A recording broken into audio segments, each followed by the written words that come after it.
As I said, utilitarianism is an extremely influential moral theory. I mean, today. And I already gave you several reasons for that. When I was a kid, I went through various science phases. It's a long story as to how I ended up in philosophy and not in one of the sciences. But I always had interest there. And you'll see in this graphic on the first slide an old-fashioned chemical balance. I had one similar to this and they were in labs when I was in like middle school and stuff. But you know, the way you would weigh something out is you put a weight. Say you wanted 5 grams of a chemical, you'd put a 5-gram weight here, and you measure out until they balanced. This is a good metaphor for how utilitarianism wants us to make a moral decision. What they want to do is have us balance out the possible good versus the bad consequences. Say you're trying to decide, should I do A, should I do B? Well, utilitarianism has us project what we think those good and bad results of doing one as opposed to the other would be, and then weigh them against each other. And it says the right course of action morally is the course of action that has the best results, the best balance of positive versus negative consequences. And because, now when I taught specific ethics, and I did for a number of years at Hartford Community College, because we gave people general ed credit for ethics courses there,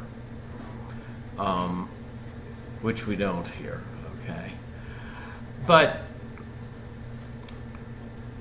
one of the hardest things about ethics to orient yourself to is the terminology. There's a lot of technical terminology. Maybe you wouldn't think so when it's just about moral right and wrong, but there really is. And utilitarianism fits into a group of moral points of view, moral theories that are called consequentialist theories. And that big name is not subjective, but suggestive of what they would have you do. They want you to weigh out the good and the bad consequences of your actions and come down on the side morally of the option that has the best consequences. Now, some of you wrote on psychological and ethical egoism for your term paper, even though we haven't covered it specifically. Ethical egoism is a more controversial consequentialist theory itself. It's controversial because ethical egoism focuses on the results for the doer of the action. But to not get ahead of my own self, on this graphic, note consequentialist views or consequentialism holds that only consequences are relevant to, when I say the moral quality of an action, that is whether it's morally right or morally wrong. In other words, to put it in maybe more down-to-earth terms, these views hold that if you're trying to figure out the right thing to do, the only thing to look at are the results or the possible results of what you want to do. And because it focuses on consequences, it is forward-looking necessarily. In other words, think about it. On a timeline, past, present, or future, where are the consequences of your actions located? Well, you do something today, but the consequences follow after that in the future, right? And so I tried to suggest that when I did this little graphic. The C1s through C5s obviously refer to, consequences. And thanks. If anyone missed a roll, sign it on the way out. And I tried to put them out in front here to suggest the fact that consequences are in the future. Well, as far as egoism and utilitarianism go, if you want to distinguish them, you can distinguish them in how they answer the question, consequences for whom?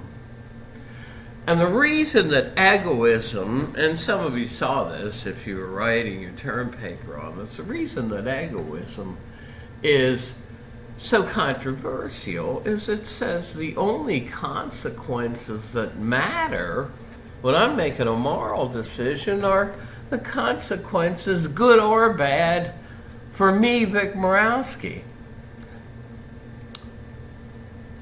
The consequences of my actions for someone else are morally irrelevant from the standpoint of ethical egoism, whether those consequences be good or bad.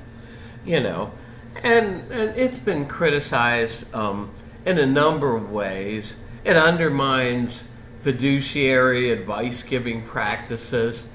If you're trying to hire a lawyer or an accountant or even get a mechanic to fix your car, which I don't even know if I'm going to have to do that or if it's going to be totaled. I'll find out in a day or two. Basically this says that if the person making the decision's an ethical egoist, the only thing relevant to them are the consequences for them, and the consequences for you are morally irrelevant. So, take a bad auto mechanic in the sense that he or she is dishonest. Suppose your problem can be fixed with $100 repair, but they know they can talk you into $1,000 repair and make more money off of it. Well, ethical egoism seems to say that they're morally justified, according to ethical egoism, to try to charge you the $1,000. And you could always argue, yeah, but what if they want repeat business? Well, what if they're in a service station along a busy interstate and they know that 90% of the people who stop by they'll never see again, and they're not concerned about repeat business? So ethical egoism, for a number of reasons, very controversial. But no, let's say this person in kind of, I guess that's brown, tan, whatever it is the doer of the action, the person making the moral decision. No, the only thing that's relevant are the consequences for that person. But utilitarianism has gotten much more publicity, many more advocates over the years, because it says, no. If we're making a moral decision, the results we should worry about and the results that are morally relevant to our decision are the results for everyone affected by what we do. And if it's a big public policy decision, like whether or not, say, to build a hydroelectric dam like the Bakun Dam, then you're interested in the results for society as a whole. The way Jeremy Bentham, the founder of this view, stated it is that in utilitarian reasoning, each is to count for one, but none for more than one. In other words, your own interests do matter when you're trying to figure out things from a utilitarian perspective, but no more than the interests of anyone else affected by what you do. Now, I'm going to give you a very simple example in this PowerPoint. And by the way, I thought I made this visible to you Monday, but I did make it visible before class. Now, by the way, that reference to Solomon is probably to the old 7th edition up there in my mailbox at 527 that I've had forever since the 1990s when I taught here, or the early 2000s. So even though it's to Solomon, it's probably, the pages for utilitarianism, the updated pages are in your syllabus. But one of the interesting things, we saw, say with Descartes, a lot of what he believed followed from his first principle, I think, therefore I am. We also saw with Berkeley, we could kind of sum up his whole theory of knowledge, his whole philosophy in the statement esse est percipi, to be perceived. Well, utilitarianism is similar in that a lot of the theory follows from one simple statement. Now, this is not Bentham's original statement. It's very convoluted. It's in the Bentham reading there. But these are paraphrases of what is called the principle of utility. And Bentham even talks about it being or functioning in his moral theory, like an axiom does in geometry. So he's kind of influenced by the axiomatic structure of things. So the principle of utility, also referred to as the greatest happiness principle, but this is a more general statement of it, always acts so as to bring about the greatest net good for all those affected by your actions, right? Always act for the greatest good for the greatest number of people. That's Solomon's paraphrase, and it's a good one. Now, one question that should come to mind is, well, okay, if we're to bring about the greatest net good for the greatest number of people, what do we mean by good? What is taken to be morally good? Now, we've seen, even in this intro to philosophy course, that philosophers over the years have meant various things by good, right? We saw that Plato had an otherworldly standard for moral goodness, right? He thought that there were established principles, that there was the form of the good in a realm beyond the senses, and that's where moral goodness was established. We saw Aristotle talked about happiness, but eudaimonia, which is translated happiness, we saw meant more than just pleasure. It was more like a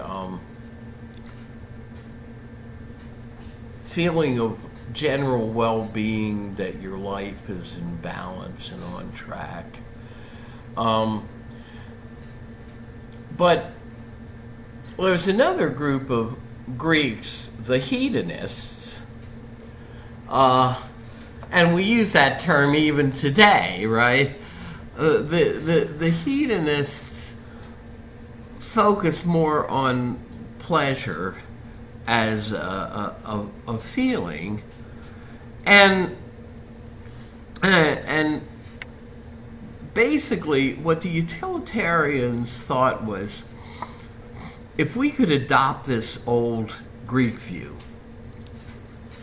we can get morality and moral decisions down to earth where people live. Okay? We might not know about how to discern the will of a transcendent God. We might not know how to put ourselves in touch with ethereal ethical principles in some other realm. But we know when our fellow human beings, as it turns out for Bentham, even animals, are feeling pleasure or pain. So they define the good as the pleasurable and the bad as the painful. Happiness and pleasure they took to be equivalent. Now, a lot of ink has been spilled in books and journals over whether there's a distinction between the two. But at the Philosophy 101 level, essentially we can take pleasure and happiness to be indistinguishable. So they said we're going to be hedonists. And that's the way we're going to respond to moral skepticism. We're going to bring morality down to earth, and pains and pleasures of real people in the real world are things we can talk about empirically. So hedonism, and we saw this in Aristotle. When Aristotle looks for the highest good in ethics, he says it's got to be something that's good for its own sake, not good because it promotes some other good. And this is basically how hedonism views pleasure or happiness. In other words, from the standpoint of that view, pleasure or happiness is the only thing that has value in and of itself. That is, any other things, any other actions or psychological states are good for the hedonist only insofar as they ultimately promote more pleasure or lessen pain and unhappiness. Now, what made the utilitarians different from the old hedonists, though, is the old hedonists were kind of egoistic.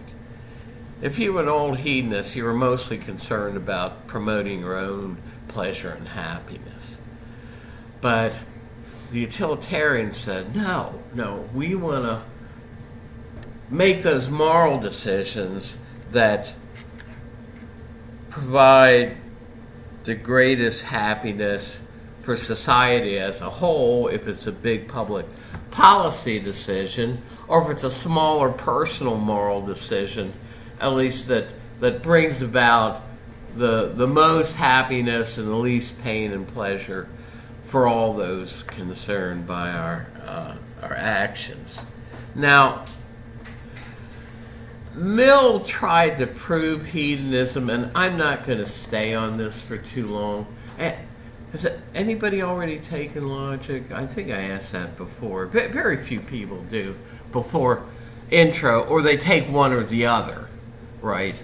I mean, I know most of you want to be professional philosophers, but there might be somebody in here who's just taking this course to get 3 hours of general ed credit.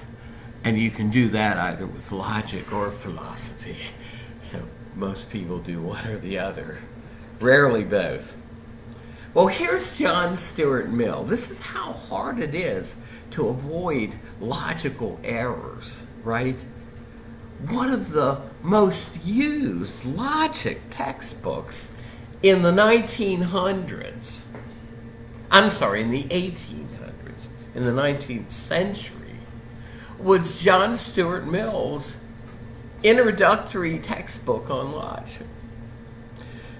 And when we teach intro here, we teach a group we talk about bad arguments called fallacies. And people have identified them over the years and given them names. And there's a fallacy called a fallacy of ambiguity.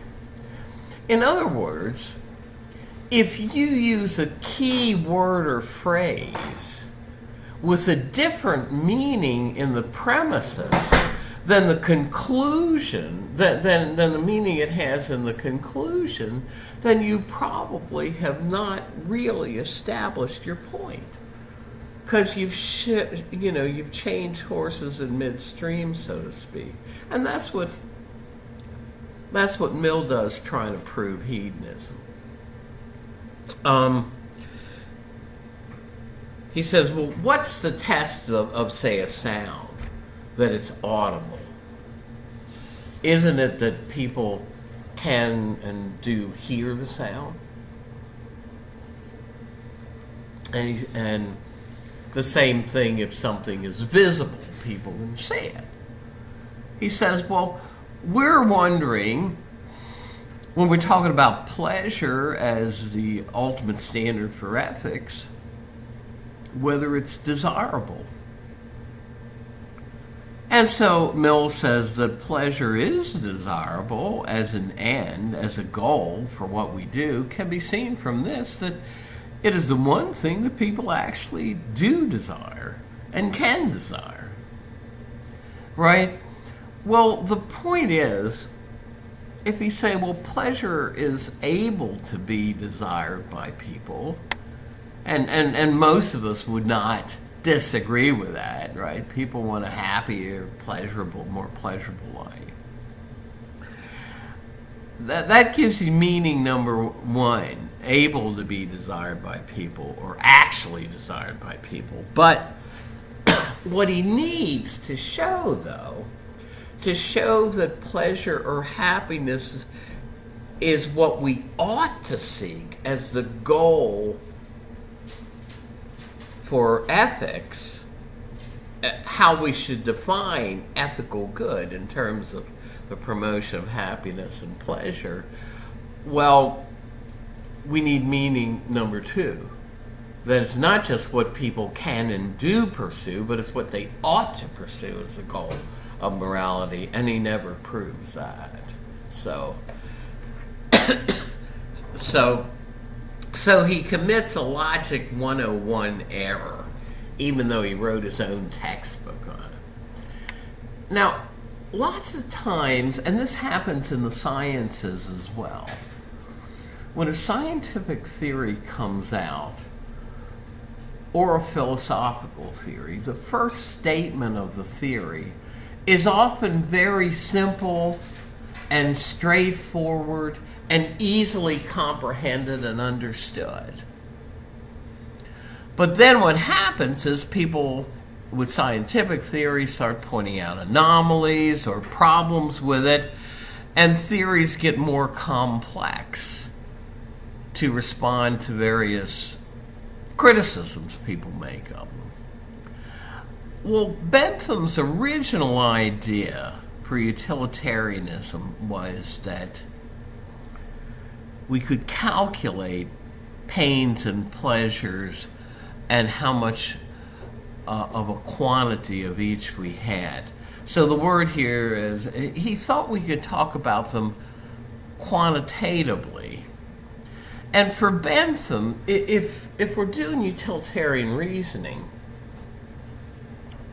the only thing that matters is the quantity of pleasure on one side versus the other, right? If there's a greater quantity of pleasure on balance from doing B rather than A, then you ought to do B.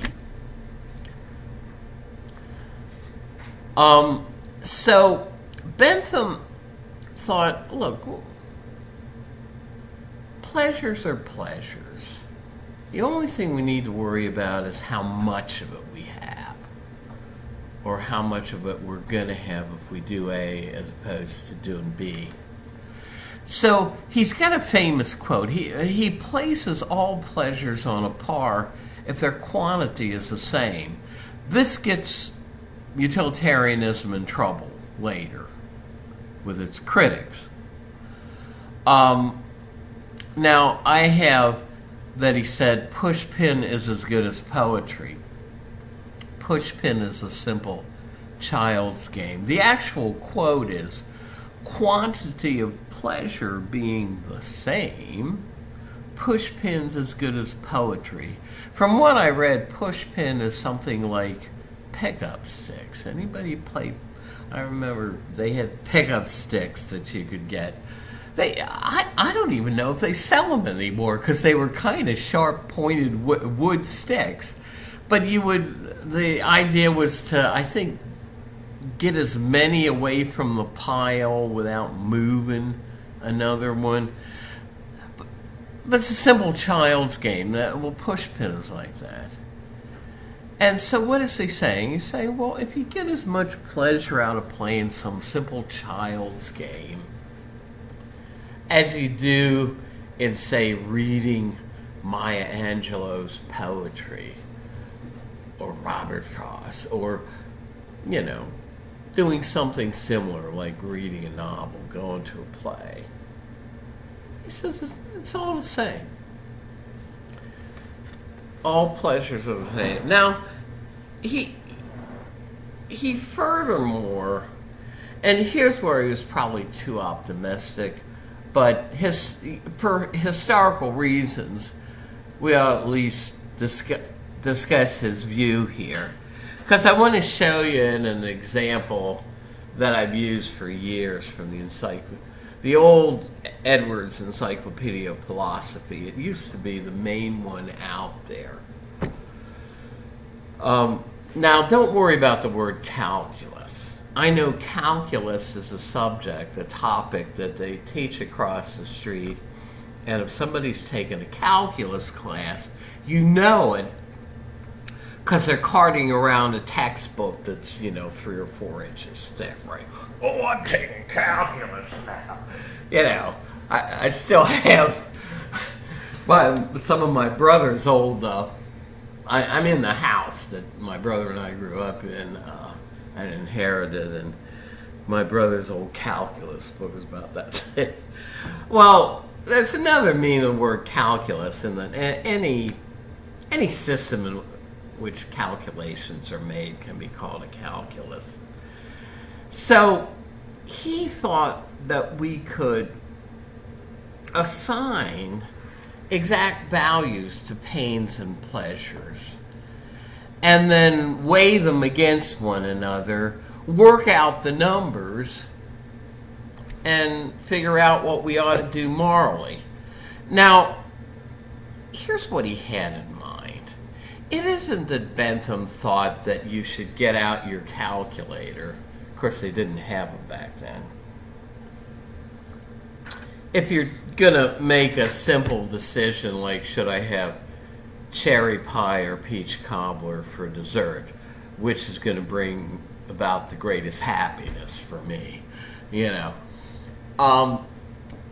or everyone affected. But he did think, consider a situation. Remember, they wanted to influence the British legal system and address some of what they thought were injustices. Consider a judge whose job it now is to decide on a fair sentence for someone who's just been convicted of a crime. So you want a sentence that's not so lenient that it doesn't protect society, doesn't have a chance of reforming the offender, doesn't have a chance of deterring similar crimes. So you don't want a penalty that's too lenient, but you also don't want that's too overbearing. And here, as in a decision like the Bakun Dam, where really big things depend on it, here maybe years of somebody's life are going to depend on what decision you make. Wouldn't it be nice if, say, a judge would have a very objective, mechanical way of figuring out what a fair sentence would be. This is the kind of thing they had in mind. Yeah, they knew that people could use utilitarian reasoning for personal moral matters, but they were more interested in influencing public policy decisions. Now, when I was in grad school, one of the things you had to do was join the Book of the Month Club. Say, why? Well, because as an inducement to get people to sign up, you got your choice of either the Oxford Dictionary, which was this huge thing, or the 4-volume version of the 8-volume Edwards Encyclopedia of Philosophy. And then you kept your agreement. You bought so many books over a 2-year period, and then you'd cancel it, but you'd have your free Encyclopedia of Philosophy, plus a few other books that you had to buy along the way. And so I did this. I have it still sitting on my shelves today. And I've used this over the years. I think it's a good example. Now, it may seem a trite, trivial example, but sometimes if you can see the point of something with a simple example, you can see the point of it and you can apply it to a more complicated case. In this case, like to a large, decision like whether or not to build something like the Bakun Dam. So, again, the roll is up there. Sign it on your way out. So, here's a case where an uncle is a Benthamite utilitarian, right?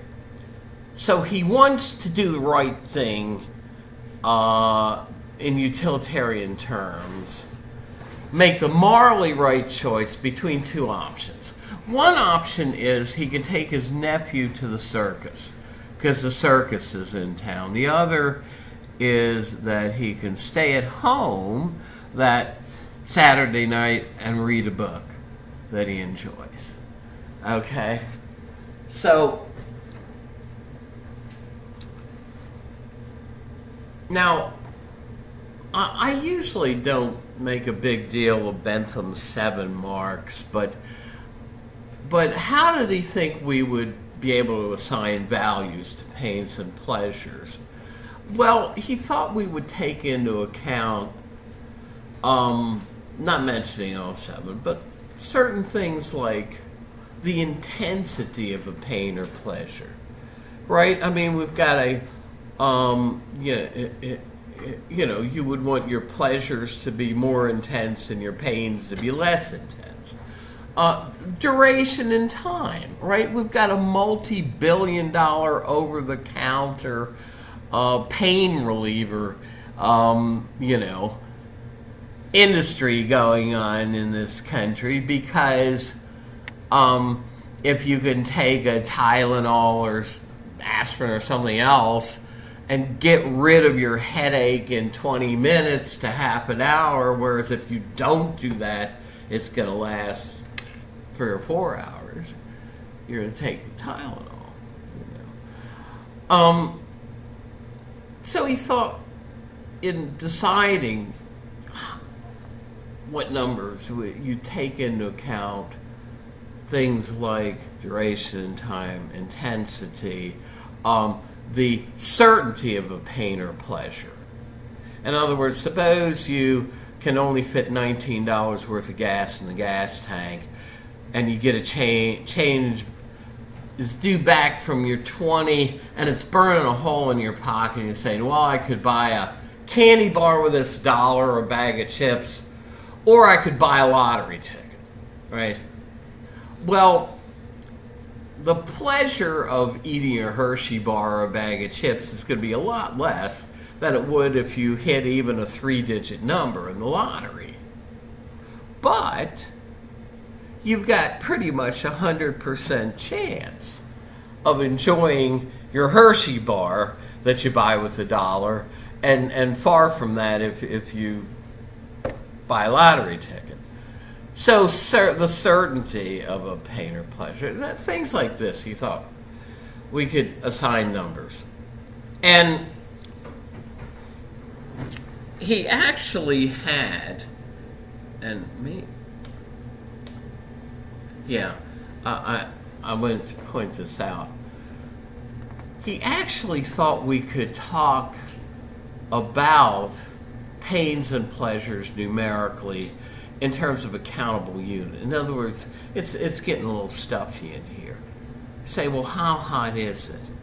Well, you know that we could measure the temperature in here in degrees Fahrenheit or degrees Celsius, right? Because there's a very exact unit that's defined as a countable unit. We can talk about heat and cold and temperature quantitatively in terms of countable units like degrees Fahrenheit or Celsius, right? We know how long it is because we have countable units like inches or yards. Well, this falls under the heading of you can't make this kind of stuff up, folks. He actually talked about and called his unit the hedon. So plus one hedon would be 1 unit of pleasure or happiness, and minus 1 hedon would be a unit of pain or unhappiness. Now here he meant it in a broad sense, where a better translation of what he meant, even though he wrote in English, would be pleasantness or unpleasantness. Okay, so option 1, you take your nephew to the circus. Let's suppose, as the uncle, circuses are boring. Been there, done that, not interested. Well, boredom is kind of a mild pain, right? You know. So let's say he's going to be bored for 3 hours. So let's give that minus 5 hedons worth of pain or unpleasantness to the uncle. But now, how many of you have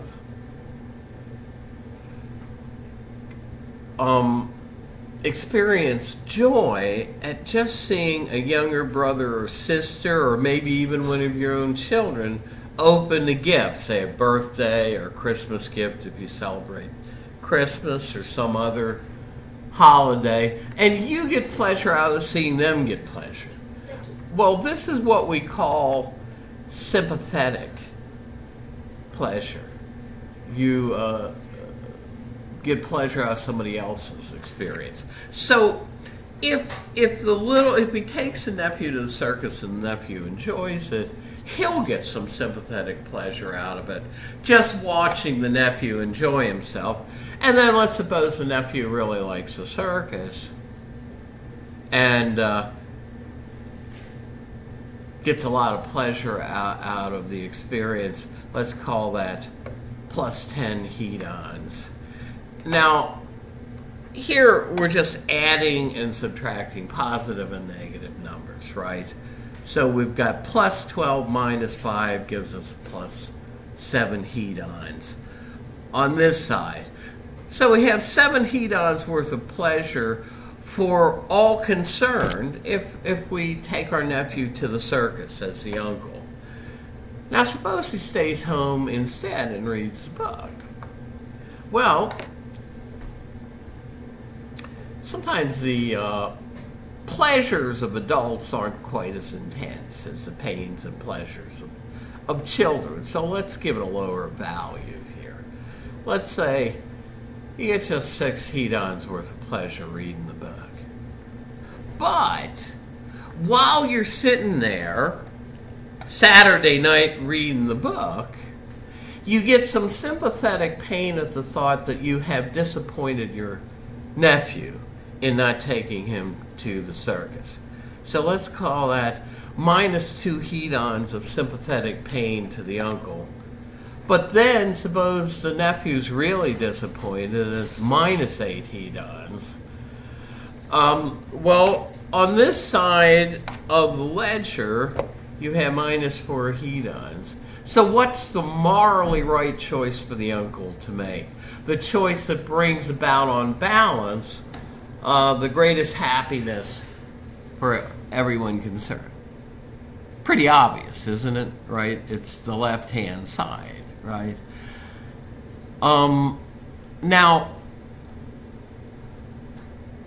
a couple of things to point out here. One, note that if the uncle were an egoist and the only thing relevant was the pains and pleasures that he would experience, note that this would not be his right choice. This would be.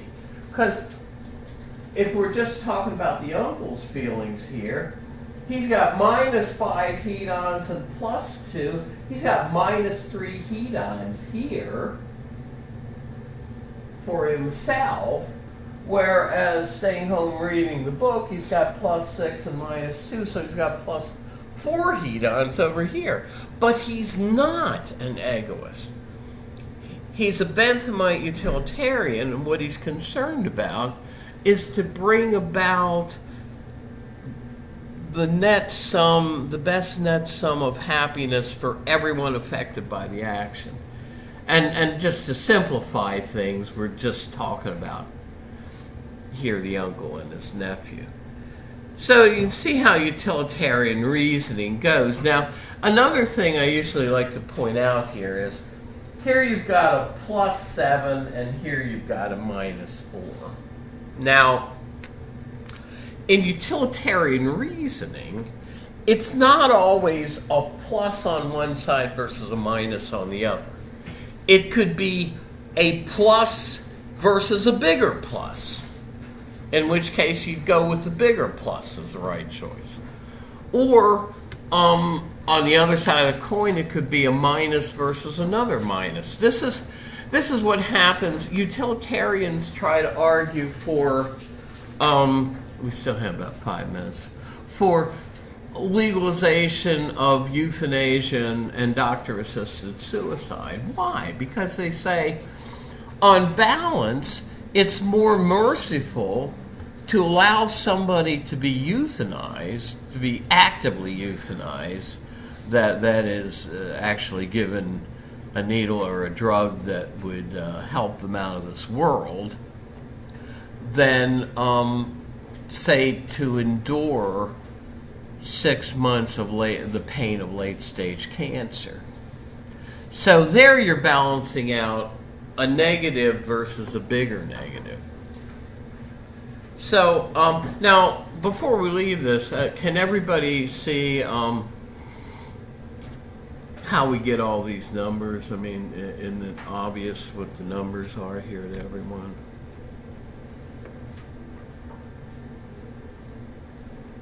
People are looking at it and saying, something funny about that question.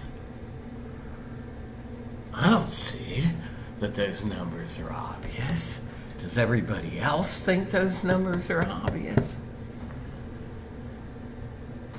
Well, this raises an important point, and that is, can we talk about these in the exact way that Bentham thought we could? Now, I once, unfortunately, was visiting the hospital room years ago of a friend who was dying of cancer in her 40s, and trying experience. But I noticed something that I had heard talked about. And on the wall was a chart from 1 to 10, and some of you want to go into nursing and other, of what's the level of somebody's pain. But the point is, even those, you say, well, those are assigning exact numbers. Yeah, but medical people understand that all they're getting is the patient's subjective own assessment.